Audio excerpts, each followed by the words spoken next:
Vice President JD Vance has a new title, King of the Internet Memes. Both the left and the right are having fun with these images of the vice president after last week's Oval Office dust-up with Ukrainian President Zelensky, transforming Vance into... There's a zillion of these. Bob Ross, the Las Vegas Dome, the very popular chubby-faced Vance.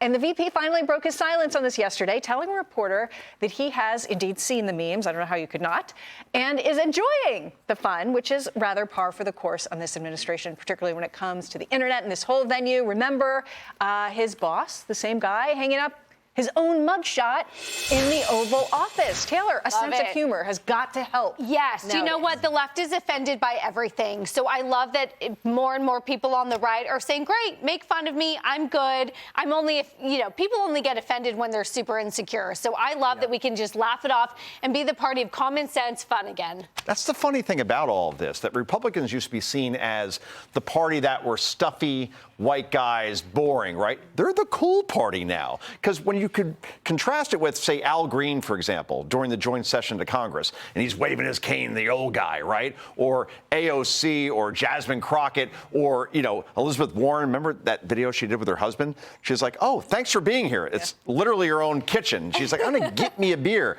We forget that JD Vance is 40 years old, right? And he was called weird by the 80s goofy sitcom dad, Tim Walz. Turns out that JD Vance has the highest favorability ratings of almost any politician because down to earth, he's like a cool guy and he gets how the internet works just like his boss, President Trump.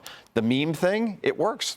100%. It's exactly right. And especially JD Vance, who I know, I mean, you'd be hard-pressed to meet someone who is more confident and secure in himself and who he is, and he's just not going to be bothered by any of this stuff and can enjoy it like the rest of us, while understanding that we, on our side of the political argument, are just so much better at this because we believe in, to your point, I mean, it's having a sense of humour, but also that sense of kind of freedom and not constantly kind of lecturing everyone. You can't say this, you can't say that. And even when they try and do it, it's so embarrassing. Like with that video they made, with who choose your fighter. Yeah, the Republicans have definitely managed to find this niche and do a little bit better when it comes to the meme game, just sort of across the board.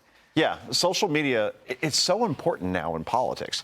And I think that Democrats are making themselves the story with all these videos that they put out. Me. They think that retweets and likes equals connecting with the American people when it does not. And they come across, I'm sorry, as angry, Molly. And Republicans are the party that seems like they're having a good time because they're winning. The Oval Office, the Senate, the House, Supreme Court, more states are governed by Republicans now at this point than Democrats, and 89% of counties went more red than blue. The party that's winning is the party that's having a good time. And you can see it in President Trump as well, just the way he's carrying himself this time round. He's funny and making jokes and self-deprecation. It's just a very different approach, and it's working. We're making memes fun again. That's right. You can enjoy.